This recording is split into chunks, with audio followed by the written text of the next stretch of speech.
ఈ శీర్షికలో మనం రేఖాగణితకు సంబంధించినటువంటి వివిధ భావనల గురించి నేర్చుకున్నాం. అసలు రేఖాగణితంలో ఉన్నటువంటి పదాలు, వాటి వాక్యాలు, ఆ వాక్యాల యొక్క వర్గీకరణ, అలానే మనము కోణాలు, సరళ రేఖలు, త్రిభుజాలు, బహుభుజులు, ఇప్పుడు మనం వృత్తాలు అనేటువంటి శీర్షికని నేర్చుకోబోతున్నాం. వృత్తాన్ని మనం సర్కిల్ అని కూడా అంటారు. వృత్తము ఏదైనా ఒక బహుభుజిని తీసుకుందాం. ఆ బహుభుజి యొక్క భుజాలని అనంతంగా పెంచుకుంటూ పోతున్నాం అనుకోండి. అంటే ఆ భుజాల సంఖ్య, ఇప్పుడు మనం 3 భుజాలు ఉంది అనుకోండి త్రిభుజం అన్నాం, 4 భుజాలు ఉంది అనుకోండి చతుర్భుజం అన్నాం, 5 భుజాలు ఉంది అనుకోండి పంచభుజి అన్నాం, 6 భుజాలు తీసుకుంటే షడ్భుజి అన్నాం. ఇలా భుజాల సంఖ్యను మనం పెంచుకుంటూ పోతున్నాం. భుజాల సంఖ్యను మార్చుకుంటూ పోతూ ఉంటే దాన్ని మనం 10 భుజాలంటే పంచభుజి అన్నాం, మనం దశభుజి అన్నాం, 5 భుజాలంటే పంచభుజి అంటారు. ఇలా భుజాల సంఖ్యను పెంచుకుంటూ పోతూ ఉంటే దానికి ఒక నిర్దిష్టమైన బహుభుజిగా గుర్తించి దానికి ఒక పేరు పెట్టడం జరిగింది. మరి ఆ భుజాల సంఖ్య అనంతమైంది అనుకోండి, అనంతమయ్యేటప్పుడు మనం ఏ పదాన్ని ఉపయోగించలేం. మీరు ఒక భుజాన్ని పెంచుకుంటూ పోతే అంటే భుజాల సంఖ్య తగ్గుతూ ఉన్నప్పుడు ఒక నిర్దిష్టమైన ఆకృతి కనబడుతుంది. అలా భుజాల సంఖ్య పెరుగుతూ ఉంటే ఆ నిర్దిష్టమైన ఆకృతి దేనికి టెన్స్ అవుతుంది అంటే అది వృత్తంగా మారుతుంది. అంటే మనం భుజాన్ని అలా తగ్గించుకుంటూ పోతున్నాం. భుజం యొక్క పొడవుని తగ్గించుకుంటూ పోతే ఎంతవరకు తగ్గించుకొని పోగలుగుతున్నాము? ఆ భుజము ఒక బిందువుగా మారేటప్పుడు. ఈ బిందువులన్నీ ఒక స్థిరమైన బిందువుకి సమాన దూరంలో ఉన్నాయి అనుకుందాం. ఒక స్థిరమైన బిందువుకు సమాన దూరంలో ఉన్నటువంటి బిందువుల పథాన్ని అంటే మార్గాన్ని మనం వృత్తము, సర్కిల్ అంటారు. అంటే సర్కిల్ అనగానే మనం చూసినటువంటిది ఏంటంటే, సర్కిల్ కానీ మనం చెప్పినటువంటిది ఒక స్థిర బిందువు నుండి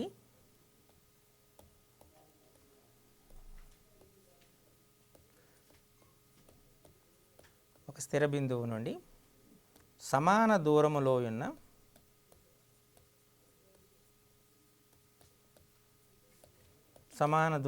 ఉన్న బిందువుల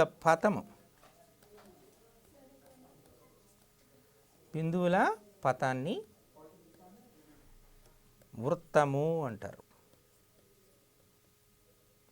బిందువుల పథాన్ని వృత్తము అంటారు. ఒక స్థిర బిందువు నుండి సమాన దూరంలో ఉన్నటువంటి బిందువుల పథము అంటే మార్గాన్ని మనం వృత్తం అంటారు. ఇది మీకు పరీక్షల్లో వచ్చేటువంటి ఆస్కారం ఉంటుంది కాబట్టి ఆ నిర్వచనాన్ని మీరు కాస్త జాగ్రత్తగా గుర్తుపెట్టుకోవాలి. ఒక స్థిర బిందువు తీసుకున్నాం. ఈ స్థిర బిందువుకి సమాన దూరంలో ఉన్నటువంటి బిందువుల పదం అన్నాం. ఇవన్నీ సమాన దూరంలో ఉంటే వాటిని మనం అన్నిటినీ కలిపామనుకోండి, కలిపితే వచ్చేటటువంటి పథము, మార్గాన్ని మనం వృత్తము అన్నారు.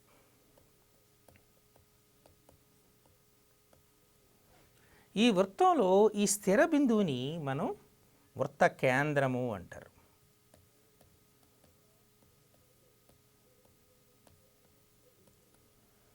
వృత్త కేంద్రం.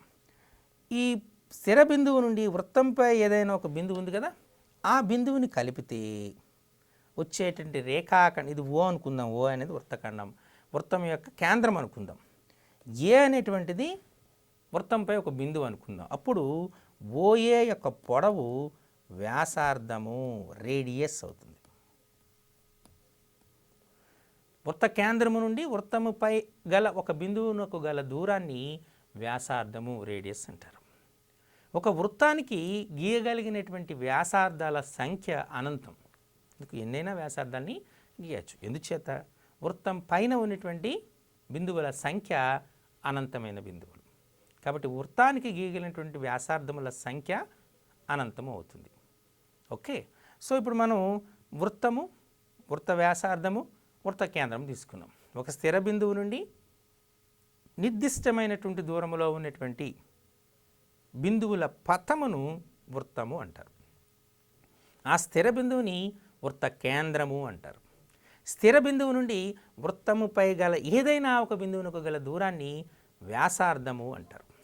ఒక వృత్తానికి గీయగలిగినటువంటి వ్యాసార్థాల సంఖ్య అనంతం అంటారు. ఈ విధంగా మనం ఇవన్నీ మీకు ఆబ్జెక్టివ్ టైప్లో వచ్చినటువంటి ప్రశ్నలే కాబట్టి వీటిని జాగ్రత్తగా గుర్తుపెట్టుకోవాల్సిన ఆస్కారం ఉంది.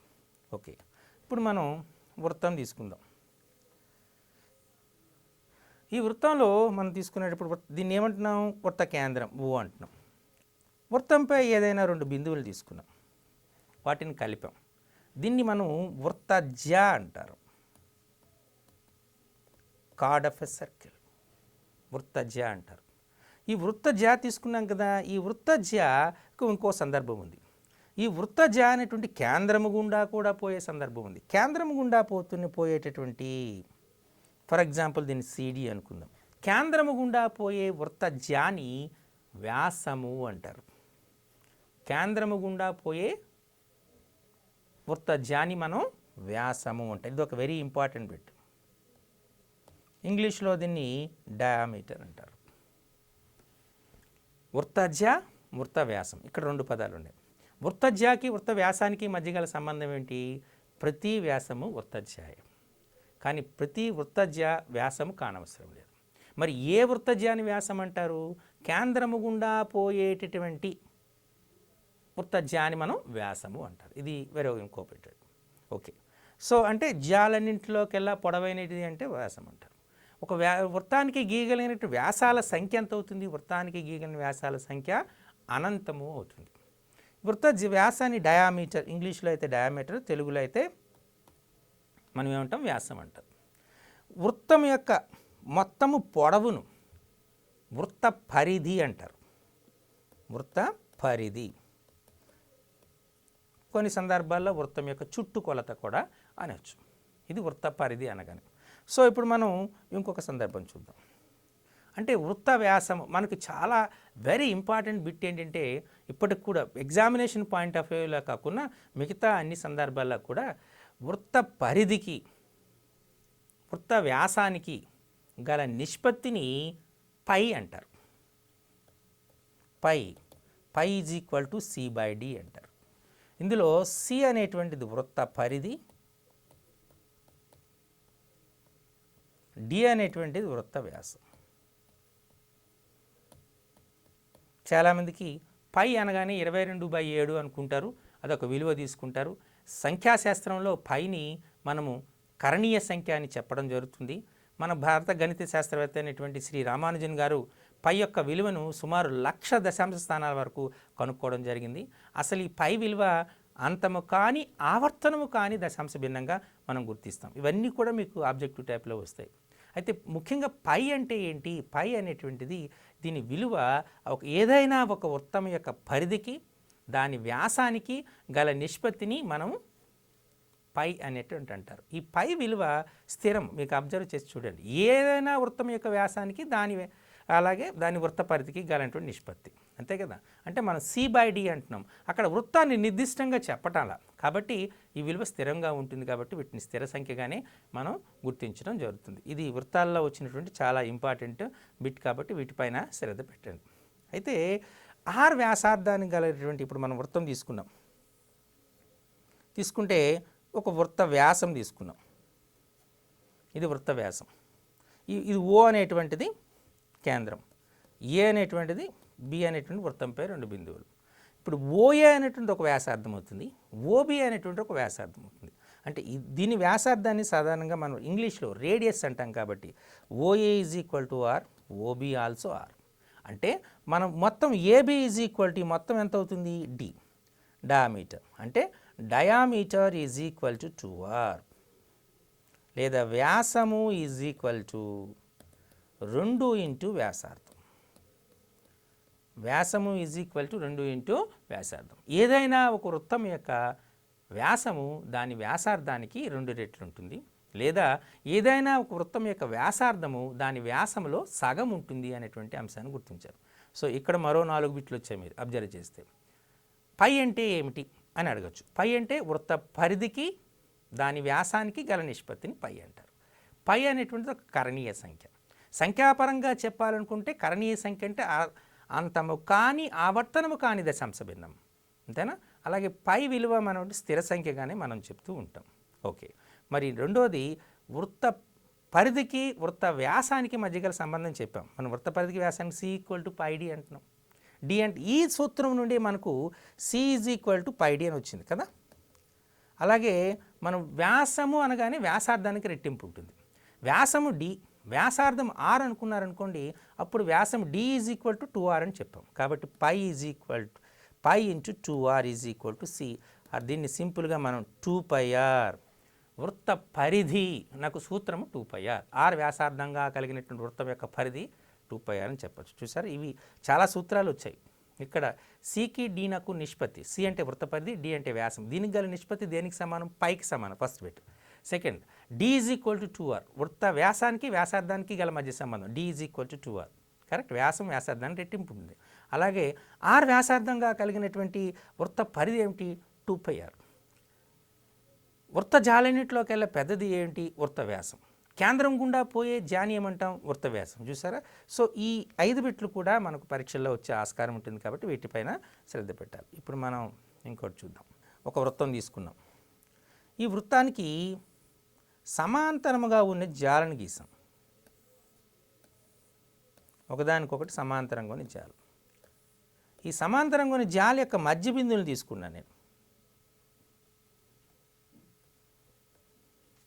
ఈ మధ్య బిందువులన్నింటినీ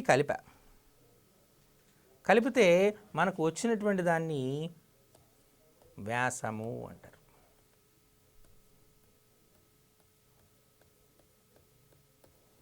అంటే వ్యాసం అంటే ఇక్కడ ఏం చెప్తున్నాము? ఏదైనా ఒక వృత్తం తీసుకొని ఆ వృత్తానికి సమాంతర జాల గీసేటప్పుడు సమాంతర జాల మధ్య బిందువుల బిందు పదాన్ని మనం వ్యాసము అంటారు. ఇది వ్యాసానికి మరొక నిర్వచనం.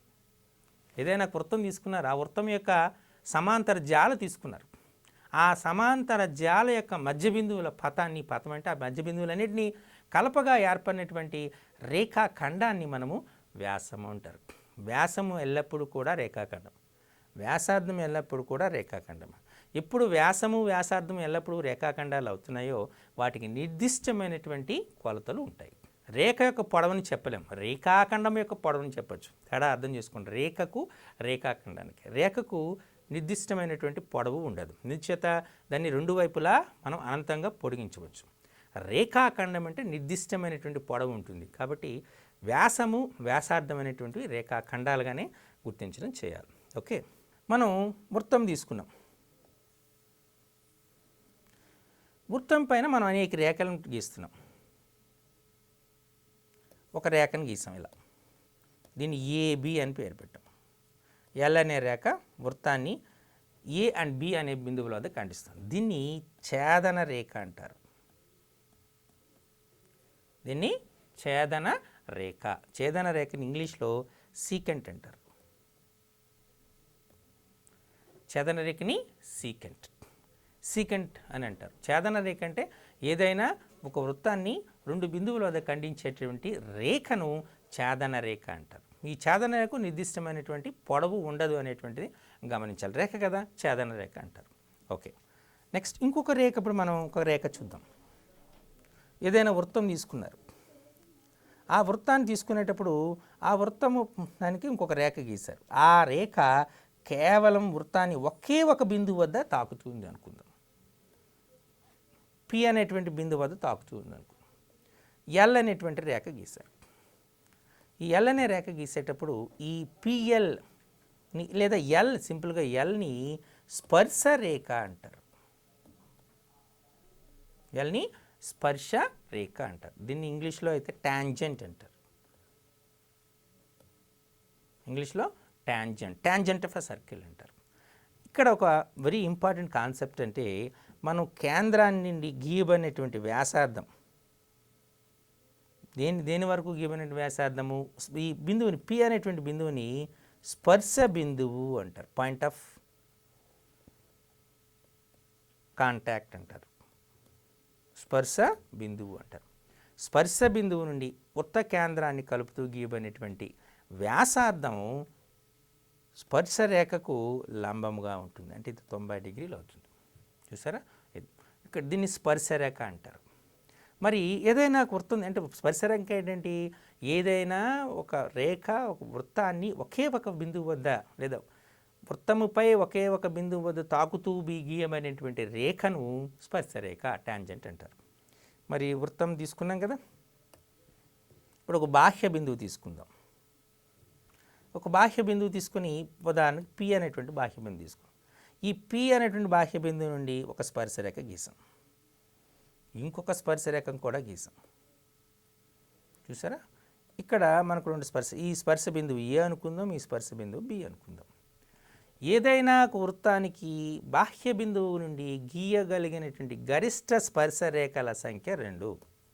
ఇక్కడ మనకు పిఏ పిబి. ఇది ఒక వెరీ ఇంపార్టెంట్ బిట్. ఒక బాహ్య బిందువు నుండి వృత్తానికి గీయగలిగిన స్పర్శరేఖల సంఖ్య డాష్ అంటాడు. అంటే ఎన్ని? 2. ఇంకా ఇంపార్టెన్స్ ఏంటంటే ఈ స్పర్శరేఖల పొడవులు సమానం అవుతాయి.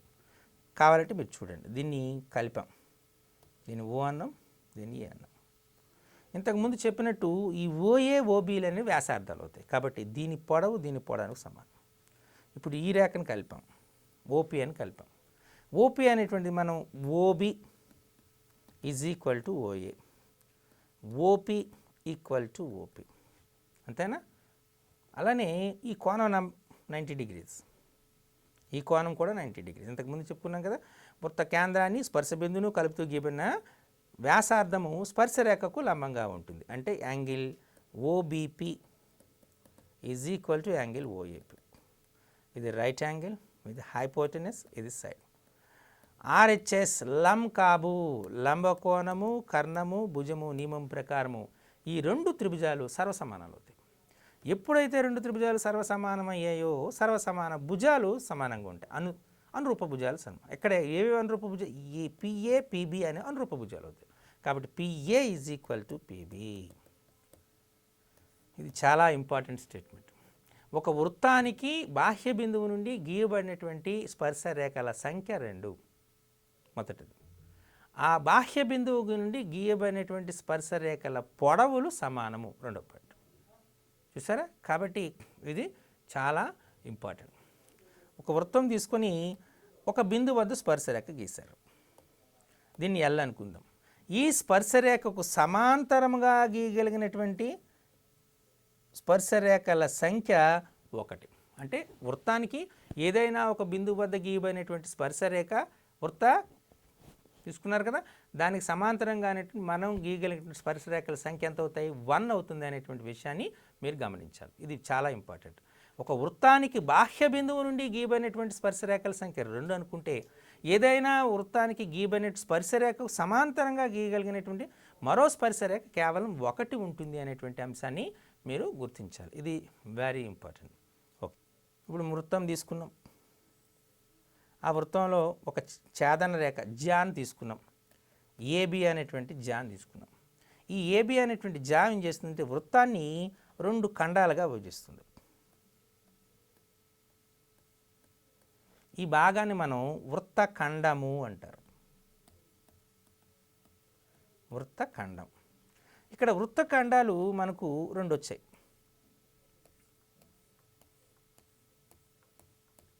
ఇలా వచ్చాయి. దీన్ని మనం మేజర్ సెగ్మెంట్ అంటారు. తెలుగులో అయితే అధిక వృత్తఖండము అంటారు. దీన్ని మనం అల్ప వృత్తఖండము అంటారు. అంటే ఒక ఛేదన రేఖ వృత్తాన్ని 2 ఖండాలుగా చేస్తుంది. ఆ ప్రతి భాగాన్ని వృత్తఖండం అంటారు. దాని యొక్క పరిమాణాన్ని బట్టి మనం 2 రకాలుగా వర్గీకరణ చేయొచ్చు.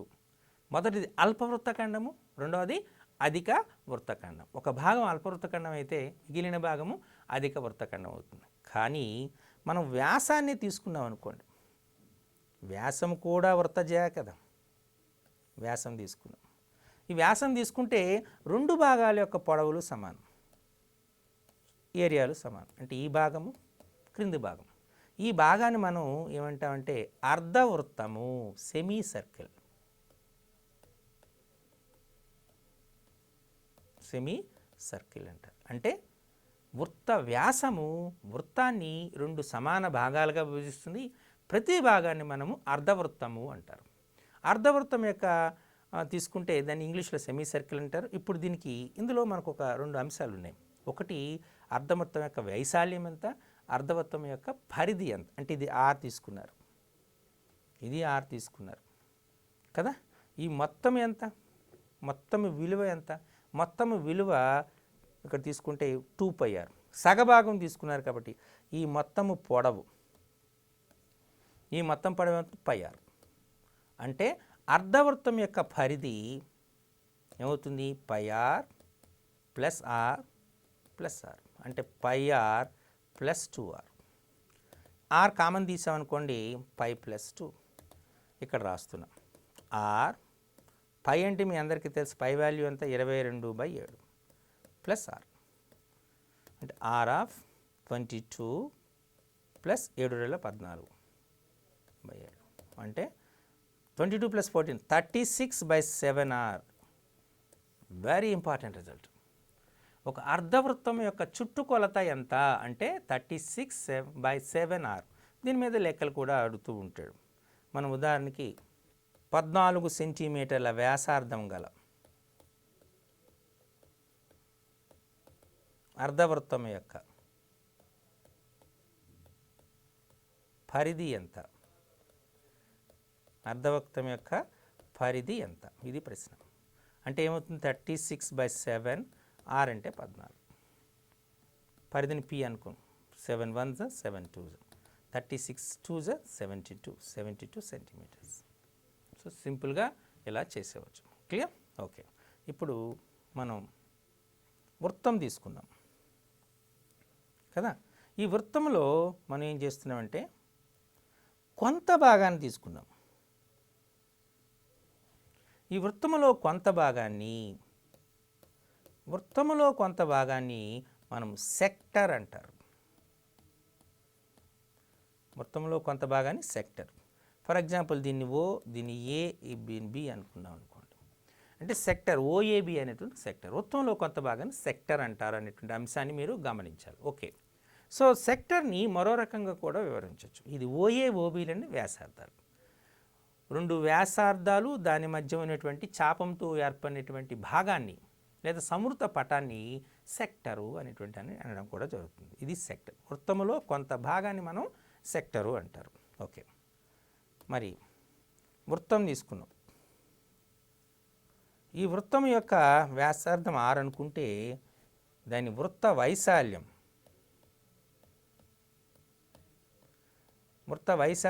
ఏమవుతుంది అంటే πr². వృత్త వైశాల్యానికి సూత్రము πr². కాబట్టి అర్ధవృత్తం యొక్క వైశాల్యం ఎంత అవుతుంది చెప్పండి? అర్ధవృత్త వైశాల్యము πr²/2, సగం కదా. ఓకే. ఇది ఈ రెండు అంశాలను కూడా తీసుకోవాలి. ఇప్పుడు సెక్టర్ తీసుకుంటున్నాం. మొత్తంలో కొంత భాగం. ఈ సెక్టర్ యొక్క వైశాల్యం కావాలి.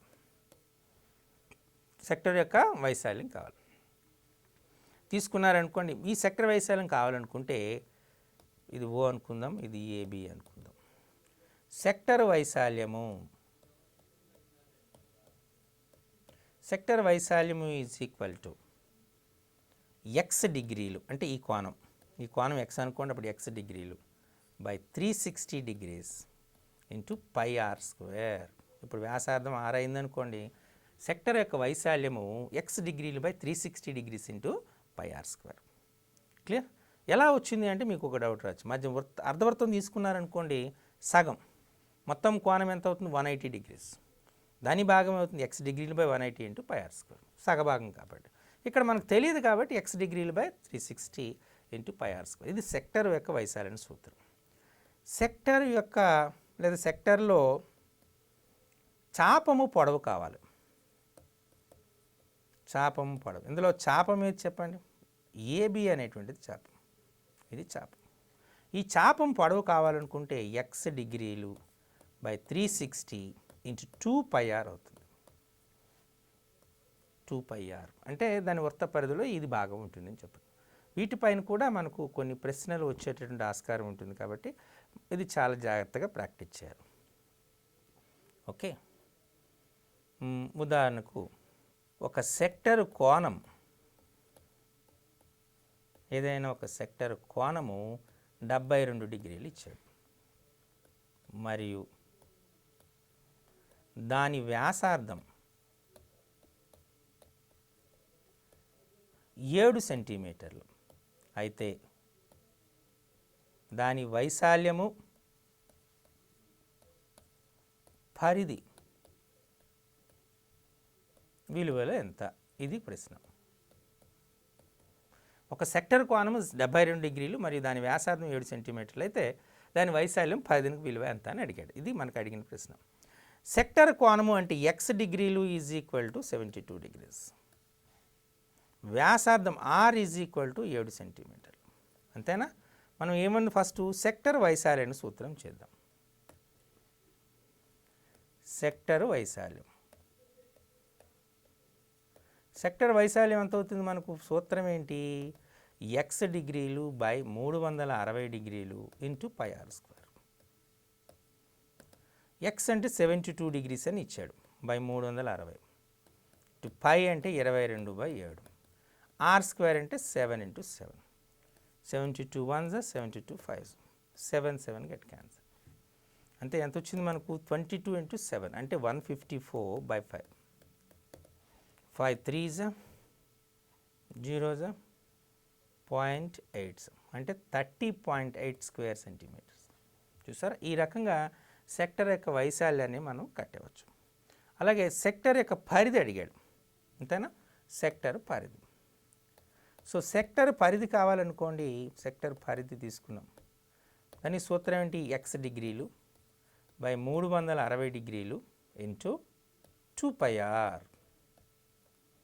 అంటే x డిగ్రీలు 72 డిగ్రీస్ బై 360 డిగ్రీస్ ఇంటూ 2, పై అంటే 22/7 ఇంటూ r అంటే 7. ఈ 7 క్యాన్సిల్ అవుతుంది. 72 1s 72 5s 44/5. 44/5 అంటే 5 8s 8 అంటే 8.8 సెంటీమీటర్లు.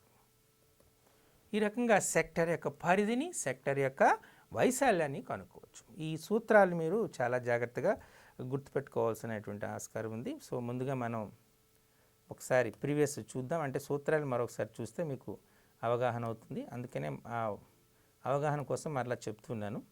ఏదైనా ఒక సెక్టర్ వైశాల్యం కావాలనుకోండి, ఆ సెక్టర్ వైశాల్యం సూత్రము x డిగ్రీలు బై 360 డిగ్రీలు ఇంటూ పై r స్క్వేర్. అలాగే సెక్టర్లో చాపము పొడవు కావాలనుకోండి, x డిగ్రీలు బై 360 ఇంటూ 2πr. అయితే మనము ఈ పరిధిని మనం కావాలనుకున్నప్పుడు, మనం పరిధి కావాలనుకుంటే ఈ దీనిని ఇది దేనికి వస్తుంది? సెక్టర్ యొక్క చాపం పొడవు వస్తుంది. దీనికి ఒక 2rని యాడ్ చేయాలి. ఆ రెండింటిని యాడ్ చేసుకోవాలి. అంటే 14 యాడ్ చేస్తే ఇక్కడ 14 యాడ్ చేసాం అనుకోండి, అప్పుడు మనకి ఎంత వస్తుంది? 14 ప్లస్ అంటే 22.8 సెంటీమీటర్స్ వస్తుంది అనే విషయాన్ని గుర్తుపెట్టుకోవాలి. చాపం పొడవు అడిగాడా, పరిధి అడిగాడా అనేటువంటి అంశాన్ని మీరు చాలా జాగ్రత్తగా పరిశీలించవలసి ఉంటుంది. ఓకే, సో ఇప్పుడు మనం మరొక అంశాన్ని చూద్దాం. అంటే వృత్తం తీసుకున్నాం. ఈ వృత్తంలో వృత్త కేంద్రం ఓ అనుకుందాం. ఏబి అనేటువంటిది వృత్తజా అనుకుందాం. వృత్త కేంద్రము నుంచి జాపై గీయబడినటువంటి లంబము, ఫర్ ఎగ్జాంపుల్ ఓసి అనుకుందాం. అంటే OC is perpendicular to AB. వృత్త కేంద్రం నుండి వృత్త జాపై గీయబడినటువంటి లంబము ఆ వృత్త జాను సమద్విఖండన చేస్తుంది. అంటే AC is equal to CB అవుతుంది. AC equal to CB. ఇది వెరీ ఇంపార్టెంట్ స్టేట్మెంట్. ఏదైనా వృత్తంలో వృత్త కేంద్రము నుంచి వృత్త జాకు గీయబడినటువంటి లంబము ఆ వృత్త జాని సమద్విఖండన చేస్తుంది. ఇది చాలా ఇంపార్టెంట్ సిద్ధాంతం కూడా. ఓకే, అలానే సరేఖీయాలు కాని 3 బిందువులు గుండా ఒకే ఒక వృత్తాన్ని గీయవచ్చు. ఏదైనా తీసుకున్నాం, ఇవి సరేఖీయాలు కాకూడదు. సరేఖీయాలు కాని మనం 3 వృత్తాలు గుండా అంటే 3 బిందువులు గుండా మనం గీయగలిగినటువంటి వృత్తముల సంఖ్య 1. ఇదొక very important bit. Okay, so మనం వృత్తం తీసుకున్నాం కదా. ఏబి అనేటువంటిది ఒక వృత్తఖండం, అంతే కదా, వృత్తంలో కొంత భాగం. ఈ చాపంలో దీన్ని చాపం అంటుంటారు. వృత్త కేంద్రం, ఏదైనా వృత్త కేంద్రం తీసుకున్నారు. ఇది వృత్త కేంద్రం తీసుకునేటప్పుడు ఈ చాపము అంటే లేదా వృత్తఖండము లేదా దీన్ని తీసుకున్నది ఏబి అనేటువంటి చాపము కేంద్రం వద్ద చేసే కోణము ఏదైనా ఒక బిందువు వద్ద చేసే కోణానికి రెట్టింపు ఉంటుంది. అంటే ఫర్ ఎగ్జాంపుల్ సి అనే బిందువు తీసుకుంటే ఇక్కడ దీన్ని ఎక్స్ అనుకున్నారనుకోండి, ఈ వృత్తచాపం కేంద్రం వద్ద చేసే కోణం ఎక్స్ అనుకోండి. అలాగే ఏదైనా ఒక బిందువు సి వద్ద చేసే కోణం వై అనుకోండి. అప్పుడు x is equal to 2y అవుతుంది. ఇది గుర్తుపెట్టుకోండి.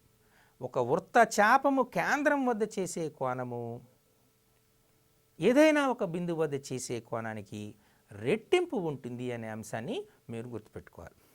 ఫర్ ఎగ్జాంపుల్ ఇప్పుడు మనం ఒక క్వశ్చన్ అడిగాడు అనుకోండి. ఒక వృత్తం తీసుకున్న తర్వాత ఈ ఏబి అనే చాపను తీసుకున్నారు. ఇది వృత్త కేంద్రం వద్ద ఫర్ ఎగ్జాంపుల్ 60 డిగ్రీ కోణం చేసింది అనుకోండి. సి అనే బిందువు వద్ద ఎంత కోణం చేస్తుంది అని అడిగారు. దీన్ని ఎక్స్ అన్నారు. ఫర్ ఎగ్జాంపుల్ ఎక్స్ విలువ ఎంత, ఇది ప్రశ్న. సో ఎక్స్ విలువ ఎంత అంటే అప్పుడు ఏమవుతుంది, ఎక్స్ ఈజ్ ఈక్వల్ టు 60/2 అంటే 30 డిగ్రీస్. కాబట్టి ఎక్స్ విలువ 30 డిగ్రీస్గా, ఎందుకంటే మనం చెప్పుకున్నాం కదా, వృత్త చాపము కేంద్రం వద్ద చేసే కోణము ఏదైనా ఒక బిందువు వద్ద చేసే కోణానికి రెట్టింపు ఉంటుంది. అంటే ఇది 60 ఉంది, అది రెట్టింపు అవుతుందంటే కేంద్రం ఏదైనా ఒక బిందువు వద్ద చేసే కోణము వృత్త కేంద్రం వద్ద చేసే కోణంలో సగం ఉంటుంది అనేటువంటి చెప్పుకోవచ్చు. ఇది విపర్యం. కాబట్టి ఎక్స్ ఎంత అవుతుంది, 60/2 అవుతుంది. ఇది చాలా ఇంపార్టెంట్ స్టేట్మెంట్. దీనిపైన మనకు చాలా ప్రశ్నలు వస్తాయి, కాబట్టి వీటిని జాగ్రత్తగా పరిశీలించుంది. ఇప్పుడు మనం ఒక వృత్తం తీసుకున్నాం. ఒక వృత్తం తీసుకుంటే ఒక వృత్త ఖండం అనుకుందాం. ఇది వృత్తఖండం. ఇది ఏదైనా ఒకే వృత్తఖండం, అంటే ఈ బిందువు తీసుకున్నాం కదా, వృత్తఖండం. ఇక్కడ చేసే కోణం, అలానే ఈ కోణం, ఇది ఫర్ ఎగ్జాంపుల్ ఇది ఎక్స్, ఇది వై అనుకున్నాం అనుకోండి.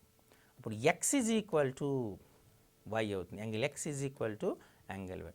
అంటే ఒకే వృత్తఖండములోని కోణాలు సమానమవుతాయి. ఒకే వృత్తఖండంలోని కోణాలు సమానమవుతాయి. ఇది మనం చెప్పాలి. అంటే మనం కొద్దిగా బ్రీఫ్గా చెప్పుకోవాలంటే మొత్తం ఇప్పుడు చేసుకున్నది, ఒక స్థిర బిందువు నుండి నిర్దిష్ట దూరంలో ఉన్నటువంటి బిందువుల పదాన్ని వృత్తం అంటారు.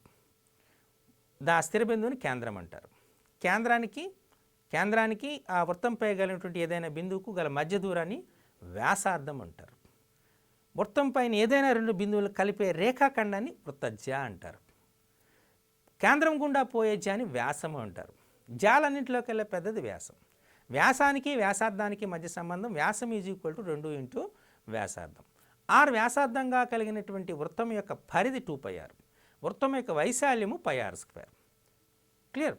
సో అలానే మనం వృత్తాన్ని రెండు బిందువుల వద్ద ఖండించే రేఖను ఛేదన రేఖ అంటారు. ఒకే బిందువు వద్ద ఖండించే రేఖని స్పర్శరేఖ అంటారు. వృత్తానికి బాహ్య బిందువును 2 స్పర్శరేఖలు గీయచ్చు. ఆ స్పర్శరేఖల పొడవులు సమానంగా ఉంటాయి. ఓకే. వృత్తం పైన ఏదైనా ఒక స్పర్శరేఖని గీస్తే ఆ స్పర్శరేఖకు సమాంతరంగా వృత్తానికి ఒకే ఒక స్పర్శరేఖని గీయచ్చు.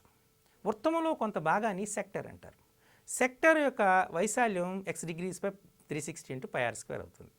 దాని చాపం పొడవు x degree by 360 into 2πr అవుతుంది. ఈ రకంగా మనం వృత్తంకి సంబంధించినటువంటి అంశాలని నేర్చుకున్నాం. మరికొన్ని అంశాలని మరో శీర్షికలో నేర్చుకుందాం. అంతవరకు సెలవు.